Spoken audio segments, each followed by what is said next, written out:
దేవాతి దేవునికి స్తోత్రాలు చెల్లిద్దాం.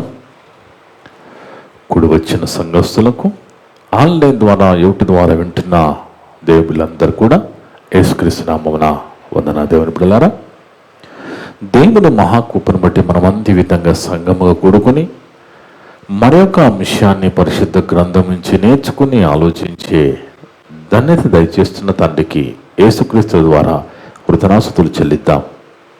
ఆమేన్. ఈరోజు దేవుడు సంఘాన్ని మనందరినీ ప్రేమించి మనందరి కోసం ఏర్పాటు చేసిన అంశం పగ, ప్రతీకారము, అసూయ, ప్రేమ. పగ, ప్రతీకారము, అసూయ, ప్రేమ.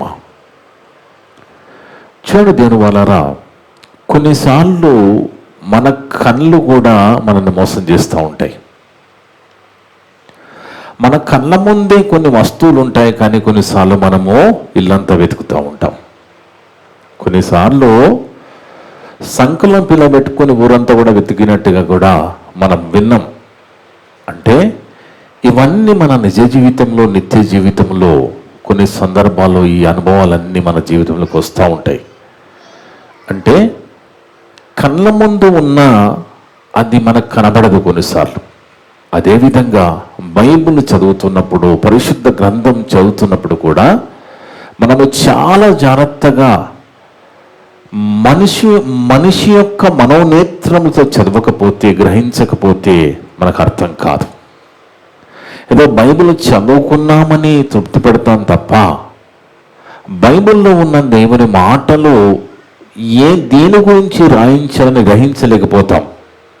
బైబిల్ ఖచ్చితంగా చదవాలి, కానీ చదువుతున్న మాటలు గ్రహించగలగాలి అంటే మనోనేత్రములతో మనము చదవాలి. అందుకే ఒక సందర్భాన్ని ఈరోజు మన బైబిల్లో చూద్దాము. పగ, ప్రతీకారము, అసూయ, ప్రేమ అనే అంశంలో ఒక సందర్భాన్ని మనం పరిశుద్ధ గ్రంథంలో ఈరోజు జాగ్రత్తగా నేర్చుకుందాం. పగ అనేది ప్రతీకారం కోరుకుంటుంది. పగబడితే అది ప్రతీకారం కోరుకుంటుంది, అవసరమైతే ప్రాణం కూడా తీస్తుంది పగ అనేది. కానీ అసూయ అనేది కొద్దిసేపు ఉండి వెళ్ళిపోవచ్చు. అసూయ అనేది కొద్దిసేపు ఉండి తగ్గిపోవచ్చు.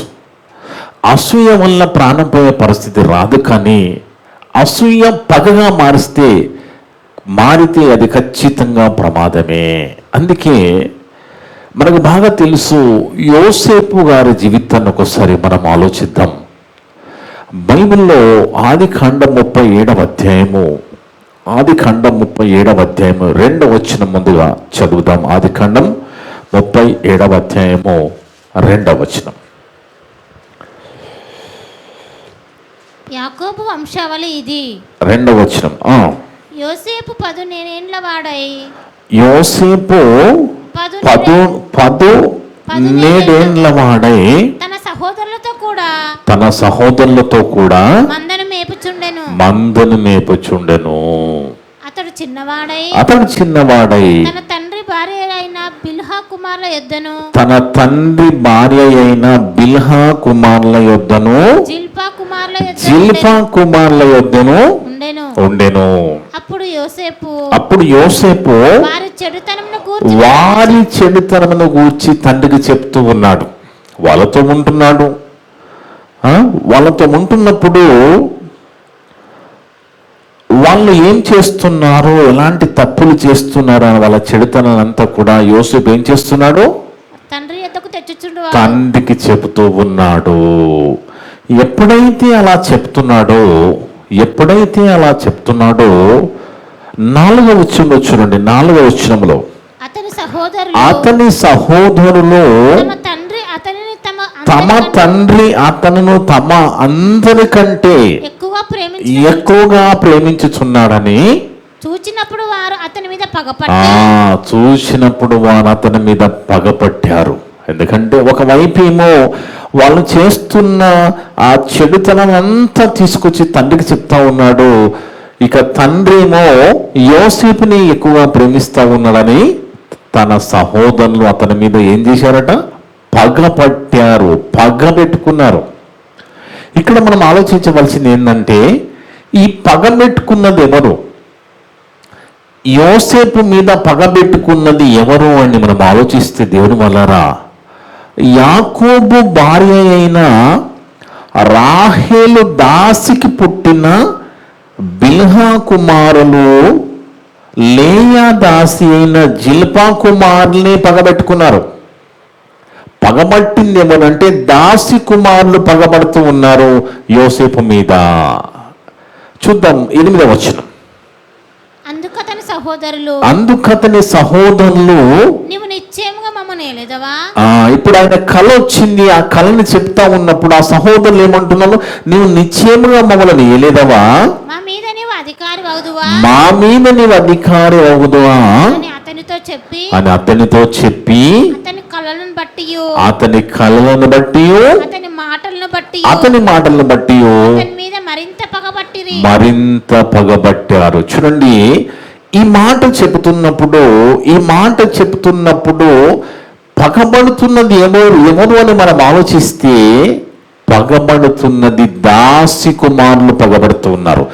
ఎవరు దాసి కుమారులు? రాహేలు దాసి అయిన బిల్హా కుమారులు దాను, నప్తాలి, లేయా దాసి అయిన జిల్పా కుమారులు గాదు, ఆషేరు. వీరు పగబడుతున్నారు. వీరు పగబట్టి ఏమాలోచిస్తున్నారంటే, ఆయన అన్ని వచ్చి మా చెడుతనం గురించి మా తండ్రికి చెప్తూ ఉన్నాడు, మా తండ్రి కూడా ఇతను ఎక్కువగా ప్రేమిస్తున్నాడు గనక ఎలాగైనా ఇతని లేకుండా చేయాలని వాళ్ళ పగబెంచుకుంటున్నారు. అలా పగబెంచుకుంటున్న పరిస్థితి యోసేపుకి అర్థమైపోయింది. యోసేపు తెలుసుకున్నాడు. ఎందుకంటే చిన్నగా ఉన్నప్పటి నుంచి తండ్రి దగ్గర దేవుని గురించిన గొప్ప సంగతులు నేర్చుకుంటున్నాడు. తండ్రి దగ్గర తరబీదు పొందుతున్నాడు. కాబట్టి వాళ్ళు అలా పగబెట్టుకోవడం అనేది యోసేపు గమనించి 11వ వచనం చూడండి. 11వ వచనంలో అతని సహోదరులు అతని యందు అసూయపడిరి. 11వ వచనం అమ్మా. అయితే అతని తండ్రి ఆ మాట జ్ఞాపకం ఉంచుకొనెను. 11వ వచనం. అతని సహోదరులు అతని యందు అసూయపడిరి. అతని సహోదరులు అతని యందు అసూయపడ్డారట. వీళ్ళెవరు? పగబెట్టుకున్నదేమో, పగబట్టిందేమో, పగ పెంచుకుందేమో దాసు కుమారులు పెంచుకుంటే, ఈ సహోదరులు ఎవరు అంటే రాహేలు కుమారులు, లేయా కుమారులు. చూడండి, ఈ రెండవ కళని, మొదటి కళని చెప్పినప్పుడేమో అందరికి చెప్పాడు, రెండవ కళ మాత్రము తండ్రికి, రాహేలు కుమారులకు, లేయా కుమారులకు మాత్రమే చెబుతున్నాడు. ఎందుకంటే దాసి కుమారులు అప్పటికే పగతో రగిలిపోతున్నారు. ఆయనను ఎలాగైనా తుదముట్టించాలని వాళ్ళు ఆలోచన కలిగి ఉన్నారు. ఇది గమనించిన, ఇది తెలుసుకున్న యోసేపు ఇప్పుడు చెప్తున్న మాట 10-11 వచనాలు చదవమ్మా.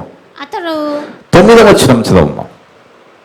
అతడు ఇంకొక కల కని తన సహోదరులకు తెలియజేసి ఇదిగో నేను మరొక కల కంటిని. అందులో సూర్య చంద్రులను. రెండవ కల మాత్రం ఎవరు చెప్తున్నాడు? తండ్రికి చెప్తున్నాడు, యాకోబు గారికి చెప్తున్నాడు, ఇంకా రాహేలు, లేయా కుమారులకు చెప్తున్నాడు.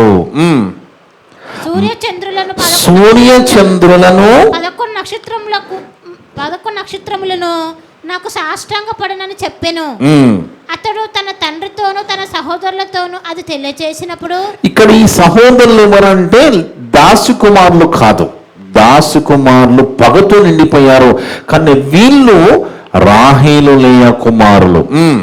అతని తండ్రి అతనితో నీవు కనిన ఈ కల ఏమిటి? నీవు కనిన ఈ కల భావము ఏమిటి అని నేను నీ తల్లియు నీ సహోదరులను నిశ్చయముగా వచ్చి నీకు సాష్టాంగ పడతామా అని అతన్ని గద్దించాడు. కానీ 11వ వచనం ఏం రాస్తున్నాడు? అతని సహోదరులు అతని యందు అసూయ పడుతున్నారు. పగ కాదు, అసూయ పడుతున్నారు. వీళ్ళు అసూయ పడుతున్నారు. చూడండి, అసూయ ఎప్పుడు కూడా పగగా మారకుండా ఉంటుంది. పగ ఎప్పుడు అసూయగా మారదు. పగ ఎప్పుడు కూడా అసూయగా మారదు. పగ ప్రతీకారాన్ని కోరుకుంటుంది. పగ ప్రతీకారాన్ని కోరుకుంటుంది తప్ప అసూయగా మారదు. కానీ అసూయ పగగా మారే అవకాశం ఉంటుంది. అందుకే దీని వలన ఇక్కడ యాకోబు సంతానం గురించి మనం చదువుకుంటే 12 మంది కుమారులు ఇక్కడ రాస్తున్నాడు. 35వ అధ్యాయం ఆది ఖండము 23 నుంచి మనం 25 వరకు చదువుకుంటే, ఆది ఖండం 35వ అధ్యాయం 23 నుంచి, యాకోబు కుమారులు 12. యాకోబు జ్యేష్ఠ కుమారుడగు రూబేను, షిమియోను, లేవి, యూదా, ఇస్సాకారు, జెబులూను. వీళ్ళెవరట? లేయా కుమారులు. రాహేలు కుమారులు యోసేపు, బెన్యామీను. ఇక రాహేలు దాసి అయిన బిల్హా కుమారులు ఎవరు? దాను, నఫ్తాలి. లేయా దాసి అయిన జిల్పా కుమారులు గాదు, ఆషేరు. వీరు పద్దనరాంలో యాకోబునకు పుట్టిన కుమారులు. ఎప్పుడైతే దాసి కుమారులు పగబట్టారో, పగ పెంచుకుంటున్నారో, వీళ్ళు మాత్రము, లేయా రాహేలు కుమారులు మాత్రము అసూయపడ్డారు. అయితే ఎప్పుడైతే దాసి కుమారులు ఏం చేస్తున్నారంటే, ఎలాగైనా పగతో నిండిపోయారు కదా, పగ ప్రతీకారాన్ని కోరుకుంటుంది కదా, ఎలాగైనా చంపేయాలని ప్లాన్ చేశారు. ఎవరిని? యోసేపుని ఎలాగైనా తుదముట్టించాలి. ఎందుకంటే మా చెడుతనాన్ని అంతా మా తండ్రికి చెప్తున్నాడు. మా తండ్రి యోసేపుని ఎక్కువ ప్రేమిస్తున్నాడు కనుక యోసేపుని లేకుండా చేయాలని వాళ్ళు కుట్ర చేశారు. అందుకే చూడండి, ఆది ఖండం 37వ అధ్యాయము 18 నుంచి 22 వరకు చదువుకుంటే, ఆది ఖండం 37వ అధ్యాయము 18 నుంచి 22 వరకు, అతడు దగ్గరకు రాకమునుపు తాను దూరం నుండి అతను చూచి అతని చంపుటకు దురాలోచన. ఏంటంటే చంపుటకు దురాలోచన చేసెను. వారు ఇదిగో ఈ కలలు కనువాడు వచ్చుచున్నాడు, వీన్ని చంపి ఇక్కడున్న ఒక గుంటలో పారవేసి దుష్ట మృగము వీన్ని తినివేసినని చెప్పుదము. అప్పుడు వీని కలమేమగును, చూతము రండని ముఖునితో ఒకడు మాటలాడుకొనుడి. ఈ మాట్లాడుకున్న వాళ్ళు ఎవరు? దాసి కుమారులు మాట్లాడుకుంటున్నారు. పగతో ఉన్నారు. ప్రతీకారం అంటే చంపాలనుకుంటున్నారు. పగ ప్రతీకారాన్ని కోరుకుంటుంది కనుక వీళ్ళు ఎలాగైనా యోసేపుని చంపాలనుకుంటున్నారు. కానీ ఇమీడియట్ గా అక్కడ రూబేను మాట్లాడుతున్నాడు. రూబేను ఎవరండి? రూబేను లేయా కుమారుడు. లేయా కుమారుడైన రూబేను ఏం చేస్తున్నాడో చూడండి. రూబేను ఆ మాట విని దాసి కుమారులేమో చంపాలని చూస్తే, లేయా కుమారుడైన రూబేను ఏమంటూ, అంటే అసూయపడిన వాళ్ళు ఏమంటున్నారు, పగ పెట్టుకున్న వాళ్ళు ఏమంటున్నారు ఆలోచించాలి. పగ పెట్టుకున్న వాళ్ళేమో చంపేయాలంటున్నారు. కానీ అసూయపడిన వాళ్ళు రూబేను ఏమంటున్నాడు? రూబేను మాట విని మనము వారిని చంపరాదని చెప్పి వారి చేతిలో పడకుండా అతను విడిపించెను. చూడండి దేవుని వలరా, అసూయ అనేది కొద్దిసేపు నుండి వెళ్ళిపోవచ్చు. అసూయ పగగా మారకుండా చూసుకోవాలి. కానీ పగ మాత్రం ఖచ్చితంగా ప్రతీకారాన్ని కోరుకుంటుంది. పగబట్టి దాసి కుమారులు యోసేపును చంపడానికి ప్లాన్ చేసేశారు. వాళ్ళు సిద్ధపడిపోయారు. కానీ అసూయతో నిండిపోయి, ఏంటి మాకంటే గొప్పవాడా, మేమంతా ఈయన కాళ్ళ కింద ఉండాలని కానీ సహోదరులు మరి ఆలోచించారు కదా. వీళ్ళు మాత్రం అసూయపడ్డారు కాబట్టి చంపడానికి ఒప్పుకోవడం లేదు. అందుకే దేవుని వలన మనం చాలా జాగ్రత్తగా మనం ఆలోచించాలి. అందుకే కోపం అనేది కూడా మనిషికి కోపం వస్తుందండి. కోపం అనేది మనిషికి వస్తుంది. కానీ కోపము పాపముగా మారిపోద్ది అంటుంది బైబిల్. ఆ కోపము, ఈ రోజు నీకు ఏదో సమయంలో కోపం వస్తే సూర్యుడు అస్తమించే వరకు కోపం నీళ్ళు ఉండడానికి వెళ్ళలేదు. అర్థమవుతుందండి?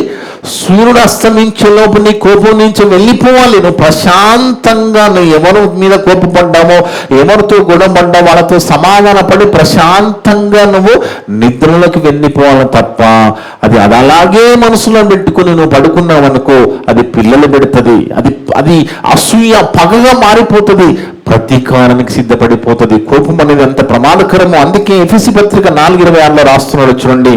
ఎఫెసీ పత్రిక 4:26. ఎఫెసీ పత్రిక 4:26. కోపపడుడు కాని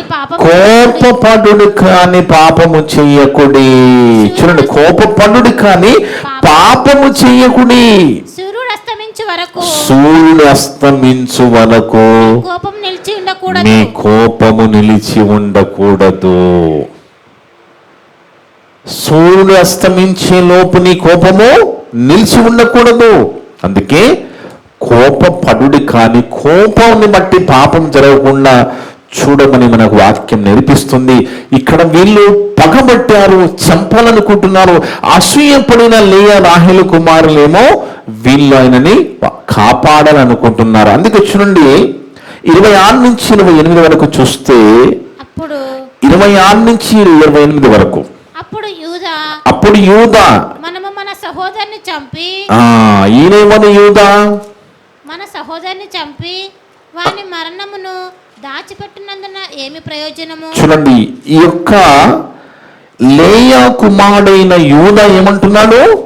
మనం ఇతన్ని చంపి వాని మరణమును దాచిపెట్టినందువల్ల ఏమి ప్రయోజనం? ఏం లాభం? మనం చంపడాన్ని బట్టి ఏం లాభము? ఈ ఇష్మాయేలుకు అమ్మేద్దాం రండి, వాడు మన సహోదరుడే కదా, చంపితే మనకేంటి లాభం, అమ్మేద్దాము అన్నట్టుగా మాట్లాడుతున్నాడు. చూడండి, మన రక్త సంబంధి కదా, వానికి హాని ఏమీ చేయొద్దు అని తన సహోదరులతో చెప్పాను. అందుకతని సహోదరులు సమ్మతించిరి. మిద్యానీయులైన వర్తకులు ఆ మీదుగా వెలుచున్నప్పుడు ఆ గుంటలో ఉన్న యోసేపుని తీసి ఇష్మాయేలుకు 20 తులముల వెండికి యోసేపును అమ్మేశారు. మనకు బాగా తెలుసు అమ్మబడిన యోసేపు జీవితంలో ఎలా కష్టాలు ప్రారంభమయ్యాయి, ఆ 45 భార్య ద్వారా ఏ విధంగా డిస్టర్బ్ అయ్యాడు, ఇవన్నీ మనకు తెలుసు కదా. ఎన్నో ఇబ్బందులు పడ్డాడు. తర్వాత ఆయనని చెరసాల్లో చేయని నేరానికి చెరసాల్లో పెట్టడం జరిగింది. కానీ ఇంత జరిగినా అన్నలు ఎంత విసిగించినా, ఇంత కుట్ర చేసినా, ఇంత చంపాలనుకున్నా కానీ అది ఏది కూడా యోసేపు మనసులో పెట్టుకోకుండా ప్రేమ కలిగి ఉన్నాడు.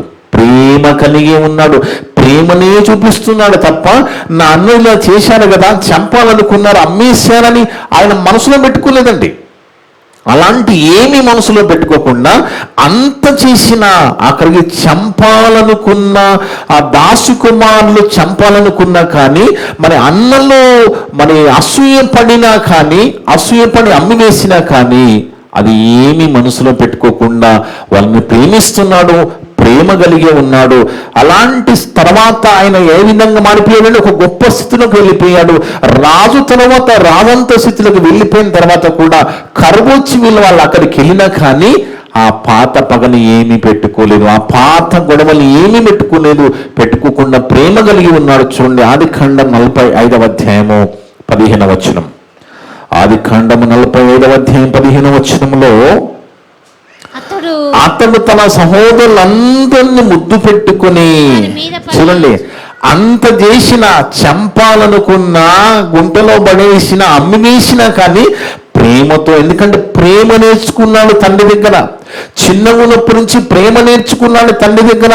దేవుని గురించిన భయభక్తులు నేర్చుకున్నాడు. కాబట్టి ఆ ప్రేమ కలిగి ఉన్న యోసేపు అతడు తన సహోదరులందరినీ ముద్దు పెట్టుకుని వారి మీద పడి ఏడ్చిన తర్వాత అతని సహోదరులు అతనితో మాటలాడిరి.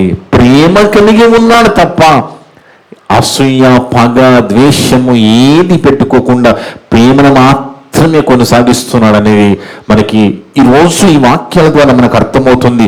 కానీ దేవుని వల్లారా, యోసేపు ప్రేమ కలిగి తన సహోదరుని ప్రేమించి వాళ్ళ మీద పడి ఏడ్చాడు కదా. కానీ ప్రాణం పెట్టలేదు కదా యోసేపు, ప్రాణం పెట్టలేదు కదా, ప్రాణం పెట్టలేదు కదా. మనం ప్రాణం పెట్టిన మన యేసు విషయంలో మనం ఎంతగా ఉండాలి. ఆయన ప్రాణం పెట్టలేదు యోసేపు, కానీ మన ప్రభు మన కోసం ప్రాణం పెట్టాడు, రక్తం చిందించాలంటే మనం ఎంత గొప్పగా మన యేసు ప్రభుని ప్రేమించాలి, ఎంత గొప్పగా ఆయన మాటలకు లోబడి మనం బతకాలి. ప్రాణం పెట్టిన ప్రభువుకి మనం ఎల్లప్పుడూ రుణపడి ఉంటాం కదా, ఎల్లప్పుడూ రుణపడి ఉంటాం కదా. అందుకే నీ సహోదరుని ప్రేమించడం, ఒకనాడు ప్రభుతో పాటు తిరిగిన ఇస్కరియోతు యూదా పట్టిస్తాడని తెలిసినా కానీ ప్రేమించాడు ప్రభు. ఏదో ఒక రోజు నన్ను పట్టించబోయేది ఈయనని ప్రభు తెలుసు కదా. ప్రభువు తెలిసినాక నీ ఎందుకు ప్రేమించాడు? ప్రేమమయుడైన ప్రభు ఎందుకు ప్రేమించాడంటే ఏదో ఒక రోజు మారతాడేమని ప్రేమించాడు. కానీ ఆ ఇస్కరియోతు యూదా ముద్దు పెట్టి ప్రభుని పట్టించేశాడు. అవునా కదా? ప్రేమ కలిగిన ప్రభుని ప్రేమను పొందుకుంటూ ఆయన ప్రేమను చూసి అనుభవించిన ఇస్కరియోతు యూదా 30 వెండి నాణాలకు ప్రభుని అమ్ముకొని ముద్దు పెట్టి ప్రేమిస్తే ప్రభు ఏమంటున్నాడు చూడండి. లూకా సువార్త 22వ అధ్యాయము 47 నుంచి 53 వరకు. లూకా సువార్త 22వ అధ్యాయము 47 నుంచి 53 వరకు. ఆయన ఇంకను మాట్లాడుచుండగా ఇదిగో జనులు గుంపుగా వచ్చిరి. 12 మందిలో యూదాను ఇస్కరియోతు యూదా వారికంటే ముందుగా నడిచి యేసును ముద్దు పెట్టుకొనుటకు ప్రభు దగ్గరికి వచ్చినప్పుడు యేసు యూదా నీవు ముద్దు పెట్టుకొని మనుష్య కుమార్ని అప్పగించుచున్నావా? ముద్దు పెట్టుకొని ప్రేమ కలిగిన ప్రభువును ముద్దు పెట్టుకొని అప్పచెప్తున్నావా యూదా అంటున్నాడు చూడండి. అనగా ఆయన చుట్టూ ఉన్న వాళ్ళు జరగబోవు దానిని చూచి ప్రభువా వాళ్ళు చూడండి, పక్కనున్న అపోస్తులు పేతురు వీళ్ళంతా ప్రభువా కత్తితో వేసేయమంటావా అంటున్నారు వాళ్ళు అని ప్రభుని అడిగినప్పుడు అంతలో వారిలో ఒకడు ప్రధాన యాజకుని దాసుని కొట్టి చెవి తెగ నరికేశాడు. కానీ అప్పుడు కూడా ప్రేమ కలిగిన ప్రభు ఆ చెవిని అతకబెట్టేస్తున్నాడు. అక్కడ అదే రాస్తున్నా, అక్కడ కుడి చెవి తెగ నరికిపోయింది చూడండి కోపముతో వాళ్ళు. అయితే యేసు ఆగండి మాగండి తొందరపడుతున్నది ఎందుకు, ఆగండి మీరు వాని చెవి ముట్టి బాగు చేసిన ప్రేమామయుడు. అంత గొప్పగా అంత ప్రేమ కలిగిన ప్రభువు మన కోసం ప్రాణం పెట్టాడు కదా, రక్తం చిందించాడు కదా, మనం రక్షించుకున్నాడు కదా, మనల్ని కొనుక్కున్నాడు కదా. ఆయన మనం ఎంతగా ప్రేమించాలి చూడండి. ఒక పదములో ఉండి కరువు వచ్చినప్పుడు అన్నదమ్ములే అంతగా తమ్ముడు విషయంలో యోసేపు విషయంలో అంత లోబడి కృతజ్ఞత చూపిస్తున్నప్పుడు మనం ఎంత కృతజ్ఞత కలిగి ఉండాలి? మన ప్రభు విషయంలో మనం ఎంత కృతజ్ఞత కలిగి ఉండాలి? అందుకే సహోదరుని ప్రేమించడం అంటే నోటి మాటలతో కాదు దేవుని వల్లరా. సహోదరుని ప్రేమించడం అంటే నోటి మాటలతో కాదండి. అదే రాస్తున్నాడు చూడండి. 1వ యోహాను పత్రిక 3వ అధ్యాయం 14 నుంచి 19 వరకు చూస్తే 1వ యోహాను పత్రిక 3వ అధ్యాయము 14 నుంచి 19 వరకు. మనము సహోదరులను ప్రేమించుచున్నాము కనుక మనం ఏమంటున్నామో మనం సహోదరులను ప్రేమిస్తున్నాము అంటున్నాం. మనము సహోదరులను ప్రేమించుచున్నాము గనక మరణములో నుండి జీవములోనికి దాటి ఉన్నామని ఎరుగుదుము. అంటే సహోదరుని ప్రేమిస్తే నువ్వు మరణంలోంచి జీవంలోకి దాటావు. అదే ద్వేషిస్తే శత్రువుగా చూస్తే ఎంత ప్రమాదంలోకి వెళ్ళిపోతారో చూడండి దేవుని వల్ల. రేపన్నాడు ప్రభు వచ్చినప్పుడు నువ్వేదో నమ్మామని నీరే సంఘ సిద్ధాంతాల ప్రకారంగా మరి పారంపర్యాల ప్రకారంగా తీర్పు తీర్చుడు. బైబుల్లో వాక్యం ఎలాగుందో దాని ప్రకారంగా తీర్పు జరుగుతుంది. దేవుడు ఎలా చెప్పాడో దాని ప్రకారంగా తీర్పు జరుగుతుంది తప్ప మనం అనుకున్న దాని ప్రకారంగా తీర్పు జరగదు కదా. ఇక్కడ అదే అంటున్నాడు చూడండి. మనము సహోదరుని ప్రేమించుతున్నాము గనక మరణములో నుండి జీవములోకి దాటి ఉన్నామని ఎరుగుదుము. ప్రేమ లేనివాడు చూడండి, ప్రేమ యోసేపు జీవితంలో ప్రేమను చూశాం. అన్ని అవమానాలు పొంది అన్ని ఇబ్బందులు పడ్డా కానీ దేవుణ్ణి వదిలిపెట్టలేదు, దేవుని మాటను వదిలిపెట్టలేదు, దేవుని యందు భక్తి వదిలిపెట్టలేదు. సహోదరుల విషయంలో ప్రేమ మాత్రమే చూపిస్తున్నాడు, మిగతా ఏం మనసులో పెట్టుకోలేదు. అందుకే ప్రేమ లేనివాడు మరణమందు నిలిచి ఉన్నాడు. నీవు ప్రేమ లేదా, నువ్వు మరణమందు నిలిచి ఉన్నామంటుంది వాక్యం. తన సహోదరుని ద్వేషించువాడు, ప్రేమించువాడు మరణం నుంచి జీవములకు దాటి ఉన్నాడు. ప్రేమించువాడు, ద్వేషించువాడు, తన సహోదరుని ద్వేషించువాడు నరహంతకుడు. మనం ఏమనుకుంటున్నామంటే కత్తి తీసుకొని పొడుస్తేనే హత్య చేసిండు అనుకుంటున్నాము, కానీ బైబిల్ ఏమంటుందంటే నువ్వు ద్వేషిస్తే కూడా దేవుని దృష్టిలో నరహంతకుడవే, నరహంతకురానివే. అదే చెప్తున్నాడు ఇక్కడ. తన సహోదరుని ద్వేషించువాడు నరహంతకుడు. ఏ నరహంతకుని యందును నిత్య జీవము ఉండదని మీరెరుగుదురు. పరలోకం ఉండదట. నరహంతకుడెవరు? సహోదరుని ద్వేషించేవాడు నరహంతకుడు. ఆ నరహంతకుడికి ఏముండదు? నిత్య జీవం ఉండదు. ఎలా మోసపోతున్నాడు చూడండి. చాలా మంది సంఘాల విశ్వాసులు ఎంత మోసపోతున్నారో చూడండి. ద్వేషిస్తున్నారు, ప్రేమ కలిగి ఉన్నాం అనుకుంటున్నారు. ద్వేషిస్తున్నారు, మేము దేవుల్లో ఉన్నాం అనుకుంటున్నారు. నువ్వు ద్వేషిస్తున్నావు అంటే నరహంతకుడిగా మారిపోతున్నావు. జాగ్రత్తగా అంటుంది బైబిల్. నువ్వు ద్వేషించున్నావంటే అది అర్థం ఏంటి? నువ్వు దేవుని దృష్టిలో నరహంతకుడవు, నరహంతకురాలవు.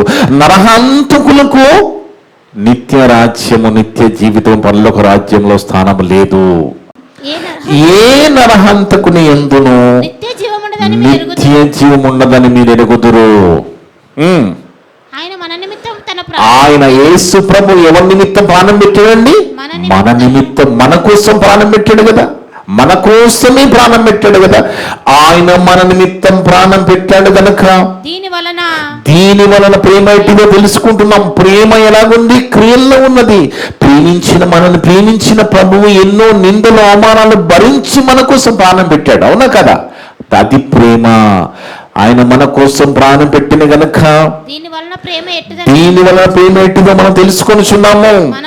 మనము కూడా మన సహోదరుల విషయమై మన ప్రాణములను పెట్టబద్దులమై ఉన్నాము. మనం కూడా సిలువకెక్కాలని కాదు అక్కడ. మనం కూడా సిలువకెక్కి ప్రభులాగా సిలువ మీద వేలాడాలని కాదని అర్థము. ప్రాణం పెట్టడం అంటే ఈ దేహము, అవయవాలన్నీ కూడా దేవుని పని నిమిత్తం కరగాలి. ఈ అవయవాలను దేవుని పనిలో వాడబడాలి.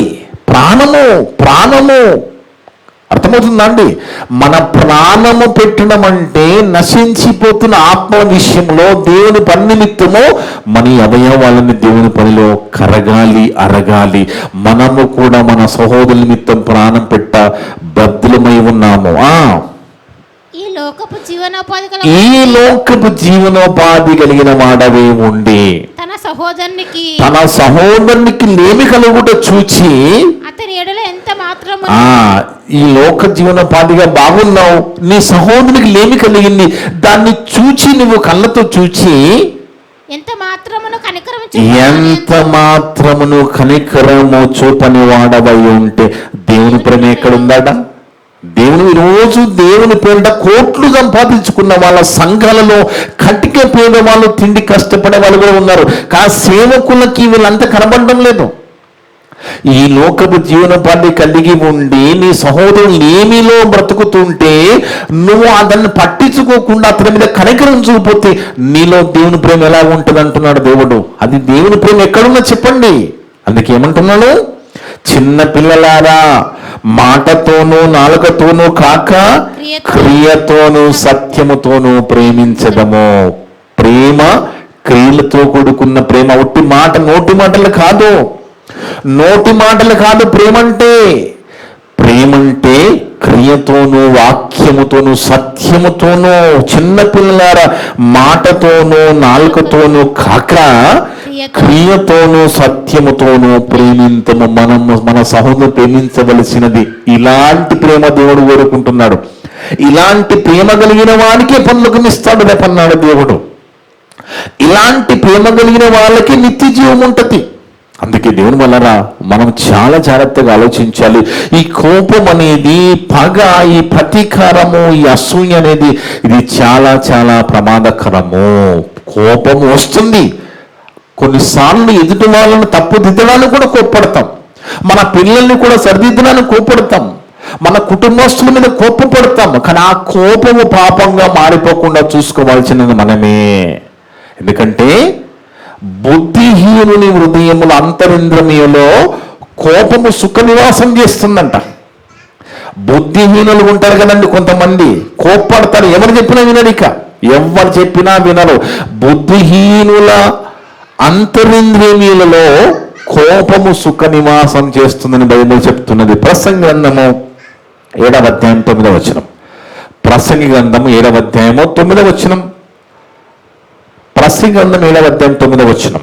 ఆత్రపడి కోపపడవద్దు. ఆత్రపడి కోపపడవద్దు. చూడండి, తొందర కోపపడితే దాని వల్ల నష్టమే తప్ప లాభం ఉండదు.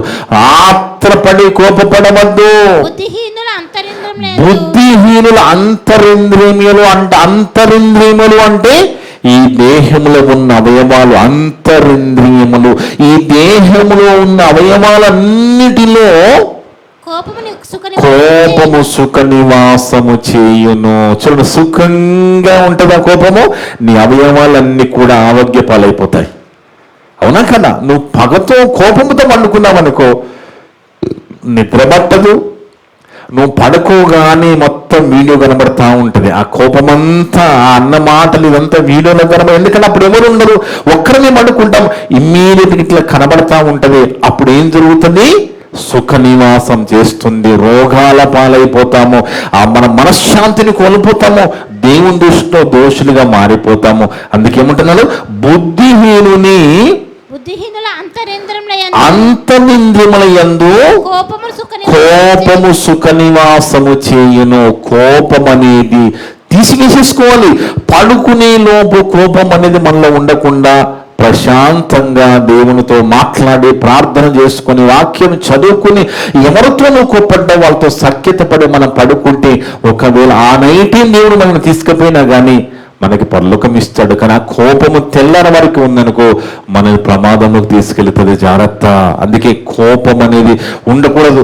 పగబట్టిన దాసి కుమారులు యోసేపును చంపాలనుకున్నా, అంటే పగ ప్రతీకారాన్ని కోరుకుంటుంది. అసూయ అనేది కొద్దిసేపు ఉంటుంది, తర్వాత వెళ్ళిపోయే అవకాశం ఉంటుంది. కానీ అసూయ కూడా పగగా మారకుండా మనం జాగ్రత్త పడాలి. పగగా మారకుండా మనం చూసుకోవాలి. కానీ దేవుని వల్లరా ప్రేమ అనేది శాశ్వత కాలం ఉండును.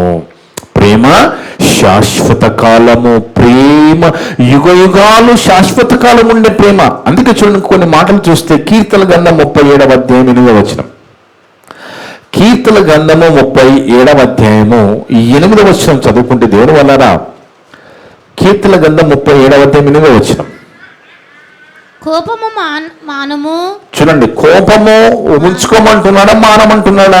మానము. కోపము మానము. ఆగ్రహము విడిచిపెట్టుము. ఆగ్రహము విడిచిపెట్టుము. వ్యసన పడకుము. చూడండి, కోపము మానము, ఆగ్రహమును విడిచిపెట్టుము. వ్యసన పడకుము. అది కీడుకే కారణము. కోపం అనేది కీడులోకి తీసుకెళ్తుందట, కష్టాలకు తీసుకెళ్తుంది. కోపం వల్ల కొన్ని తప్పు నిర్ణయాలు కూడా తీసుకుంటాం మనం. కోపం వల్ల కొంతమందిని దూరం చేసుకుంటాం మనం. కానీ నువ్వు శత్రువుని, నీ సహోదరుని ద్వేషిస్తే నువ్వు నరహంతకునిగా మారిపోతున్నావు కదా దేవుని దృష్టిలో. నిత్యజీవం ఉండదంటుంది కదా వాక్యం. అందుకే మనమేమనుకుంటున్నామని మనకు కరెక్ట్ అనిపించవచ్చు. ఇది నేను కరెక్ట్గా చేస్తున్నా మనం అనుకుంటాం. బైబిల్ అలా ఒప్పుకోదండి. రేపనాడ ప్రభు వచ్చినప్పుడు నేను చెప్పిన మాటయే మీకు తీర్పు తీర్చునన్నాడు ప్రభు. ఆయన ఏం చెప్పాడో అదే తీర్పు తీరుస్తుంది.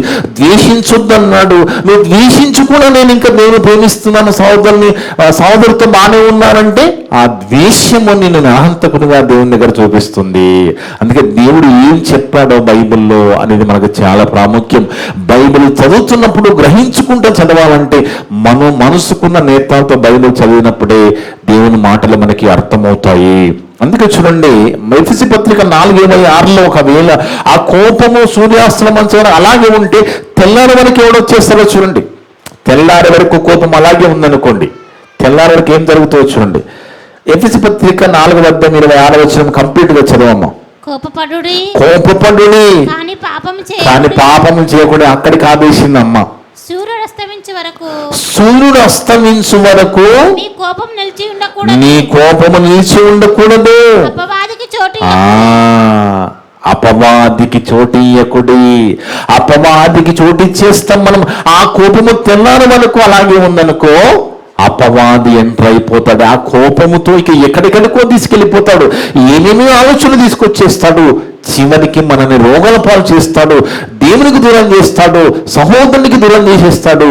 లోకములో వాడు ఫుట్బాల్ ఆడుకుంటాడు మనల్ని. అపవాదికి చోటియ్యకుడి. కోపం వస్తుంది, కోపంతో బీపీ వస్తుంది. ఆ బీపీ వల్ల కొంతమంది నరాలు తెగిపోతాయి. కొంతమంది కోపం ఎలా ఉంటుంది, నరాలు కూడా తెగిపోతాయి. అంత కోపం వస్తుంది కొంతమందికి. అందుకే దేవుని మాటలు మనకి నేర్పిస్తున్నాయి, కోపపడ్డు కానీ పాపము చేయకూడదు. ఒకవేళ కోపడ్డావా, సూర్యాస్తమించే వరకు నీ కోపం నీలో ఉండడానికి వెళ్ళలేదు.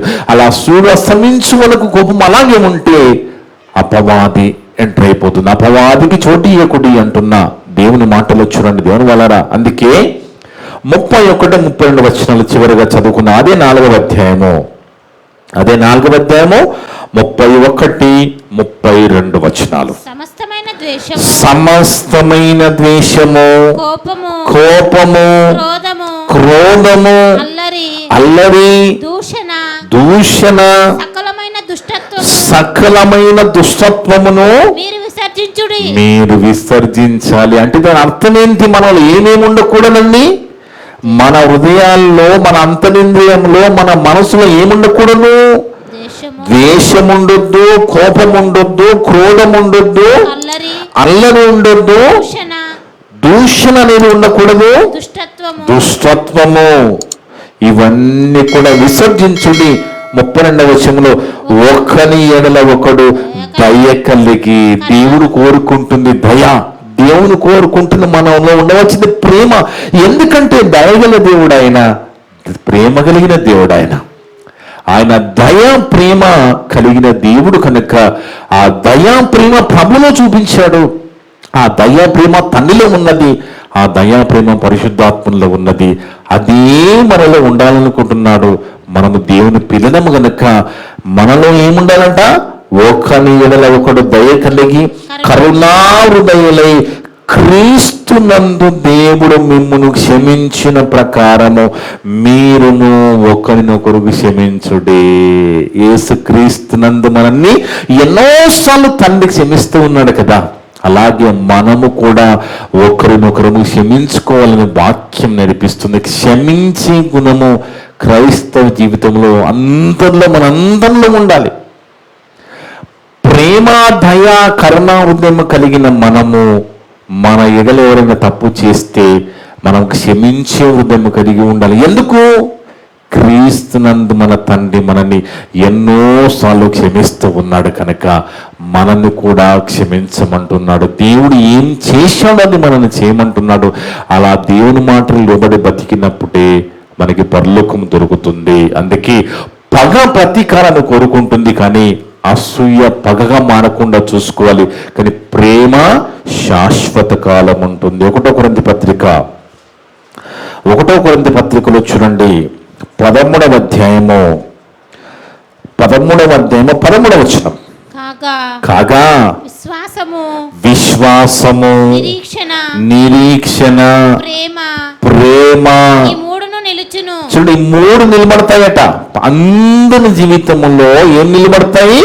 విశ్వాసము, ప్రేమ, నిరీక్షణ, ఈ 3 నిలుస్తాయి. కానీ వీటిలో శ్రేష్టమైనది ప్రేమయే. శ్రేష్టమైనది ప్రేమయే. అందుకే ఇమీడియట్ గా 14వ వచనంలో ఏమని ఎత్తుకుంటాడు పౌలు భక్తుడు? ప్రేమ కలిగి ఉండటకు ప్రయాసపడుడి. మనం ప్రేమ కలిగి ఉండడానికి ప్రయాసపడుతూ ఉండాలి, వెంటాడుతూ ఉండాలి. ఎందుకంటే ఆ ప్రేమనే శ్రేష్టమైనది ఎల్లప్పుడూ నిలిచేది ప్రేమనే కనుక ప్రేమ కలిగి ఉండుటకు ప్రయాసపడుడి. దేవుడు చెబుతున్న మాటలు మనము దానిని పాటిస్తే ఖచ్చితంగా మన ఆత్మ జీవితం బాగుంటుంది, మనం ప్రశాంతంగా ఉండగలుగుతాము. అప్పుడు ఇప్పుడు కొన్ని సందర్భాల్లో మన జీవితంలో మన కుటుంబంలో మన ఇబ్బందులు వచ్చినా దేవుని మాటలు మనం చదువుతున్నప్పుడు వింటున్నప్పుడు మన హృదయంలో అవి ఉంటాయి కనుక ఆ మాటలు మనకు గుర్తు చేస్తాడు పరిశుద్ధాత్మ దేవుడు. దాన్ని బట్టి మనం ఆదరణ పొందుతాము, ధైర్యం పొందుతాము. దేవుడు ప్రతి శోధన నుంచి ప్రతి పరిస్థితి నుంచి గట్టెక్కించే ఉపాయం ఆయన చూపిస్తాడు, ఆ దారి ఆయనే చూపిస్తాడు. దేవుడు ఇమ్మీడియట్ గా కొన్ని చెయ్యడు, ఇమ్మీడియట్ గా అడగగానే ఇమ్మీడియట్ గా జరిగిపోవు, కొన్ని సమయం పడుతుంది. అప్పుడు వరకు మన నిరీక్షణ కలిగి ఉండాలి, ఓపిక కలిగి ఉండాలి, మనలో ఓపిక ఉండాలి, దయ ఉండాలి, కరుణాహృదయం కలిగి ఉండాలి, ప్రేమ కలిగి ఉండాలి, క్షమాగుణం కలిగి ఉండాలి. నీ సహోదరుల విషయంలో నువ్వు ప్రేమ కలిగి ఉండాలి. ఈ లోకపు జీవనోపాధి కలిగిన వారై ఉండి నీ సహోదరులు ఏమి కలిగి ఉన్నప్పుడు నువ్వు కనికరము చూపకపోతే దేవుని ప్రేమ నీలో ఎలా ఉన్నట్టు అని దేవుడు అడుగుతున్నాడు. అందుకే మనము ఎల్లప్పుడూ కనుక చిన్నపిల్లలారా క్రియతోను సత్యంతోను ప్రేమించదము అంటున్నాడు. క్రియ సత్యముతో అంటే క్రియలతో కూడిన వాక్యము, సత్వాక్యము, సత్క్రియలు ఇవన్నీ మనము కలిగి ఉన్నప్పుడే మన ఆత్మీయ జీవితము వర్ధిల్లుతుంది, దేవునికి దగ్గరగా ఉండగలుగుతాము. దేవుడు ఏదన్నా మనం అడగగానే మనకి సహాయం చేస్తాడు. ఎందుకంటే ఎల్లప్పుడూ మనం దేవుని కోసం ఆలోచిస్తున్నాము కనుక మొదటి స్థానము దేవునికి ఇచ్చుకుంటూ వెళ్ళిపోవాలి. ఇక్కడ మాత్రం దేవుడు ఒప్పుకోడండి. మొదటి స్థానంలో దేవునికి ఇవ్వకుండా ఇక దేనికి ఇచ్చినా మనకు పని జరగదు. ఇది ఖచ్చితంగా మనం గుర్తుపెట్టుకోవాలి. బైబిల్ అదే నేర్పిస్తుంది. నువ్వు మొదటి స్థానం దేవునికి ఇచ్చి చూడు, మిగతా అన్ని మీకు అనుగ్రహించబడతాయి. మొదట ఆయన నీతి రాజ్యాన్ని వెతకండి, మిగతా అన్ని మీకు అనుగ్రహించబడతాయని మనం పాటించకపోతే కష్టాలకు వెళ్ళిపోతాం. కనుక మనమంతా కూడా పగ అనేది ప్రతీకారంగా మారుతుంది కనుక అసూయ అనేది కూడా పగగా మారకుండా చూసుకోవాల్సిన పని కూడా మన మీదనే ఉంది. కనుక ఎల్లప్పుడూ ప్రేమ కలిగి మనం ఉందాం, అందరిని ప్రేమించే వారిగా ఉందాం, సహోదరుని ప్రేమించే వారిగా ఉందాం, సంఘముగా మనమంతా ప్రేమ కలిగి ముందుకెళ్దాం. అలా ఉండాలని కోరుకుంటూ ఇప్పటి వరకు నా ద్వారా మాట్లాడిన ప్రతి మాట విన్న మీ అందరి హృదయాలలో చెప్పిన నా హృదయంలో దేవుడు సమృద్ధిగా ఫలింపజేయునుగాక. ఆమేన్. ప్రార్థన చేసుకుందాం. మమ్ములను మిక్కిలిగా ప్రేమించిన మా పరలోకపు తండ్రి, మీ యొక్క పరిశుద్ధమైన ఘనమైన నామమును బట్టి స్తుతులు స్తోత్రాలు నాయన. గొప్ప దేవుడు తండ్రి, గొప్ప మాటలు ధ్యాన మాకు నేర్పించావు నాయన. అవును తండ్రి, పాత నిబంధన కాలంలో యోసేపు జీవితంలో ఏ విధంగా దాసి కుమారులు పగతో రగిలిపోయారో, చంపాలని కుట్ర చేశారో, అదే విధంగా లేయా రాహేలు కుమారులు ఏ విధంగా అసూయ మాత్రం పెట్టుకున్నారు గనక చంపకుండా మరి తప్పించారో, అసూయ అనేది ప్రాణము తీయదని, పగ ఖచ్చితంగా ప్రతీకారం తీసుకుంటుందని ఈరోజు మాకు నేర్పించావు నాయన. ఆ పగ ప్రతీకారాలు అసూయలు మా జీవితంలో లేకుండా మేమంతా ప్రేమ కలిగి ఉండాలని, సహోదరుని ప్రేమించడం అంటే వాళ్ళ కోసం ప్రాణం పెట్టడమే అని, క్రియతోను సత్యంతో మేము ప్రేమించాలని, కరుణావృదయలో ఉండాలని, ప్రేమ కలిగి ఉండాలని, దయ కలిగి ఉండాలని, క్షమించే గుణం కలిగి ఉండాలని మాకు నేర్పించావు నాయన. అలా ఉండడకు శక్తిని దయచేయండి. అందును బట్టి స్తోత్రాలు చెల్లిస్తున్నాము తండ్రి. ఇప్పుడు వరకు నా ద్వారా మాట్లాడిన ప్రతి మాట విన్న సంఘస్థులందరి హృదయాలలో, ఆన్లైన్ ద్వారా యూట్యూబ్ ద్వారా విన్న వినబోతులందరి హృదయాలలో ఫలింపచేయండి తండ్రి. మేమంతా కూడా కేవలం వాక్యము చదివి విని వదిలిపెట్టి మేము మోసపరుచుకోకుండా విన్న మాటల్లో కూడా జీవించే భాగ్యాన్ని ప్రసాదించమని సమస్త ఘనత మహిమ ప్రభావాలు మీకే చెల్లిస్తూ మా ప్రభువును మా రక్షకుడును మీ ప్రియ కుమారుడు అయిన యేసుక్రీస్తు వారి పరిశుద్ధ నామమున అడిగి వేడుకొనుచున్నాము తండ్రి. ఆమేన్. మీ అందరికీ వందనాలు. May God bless you all.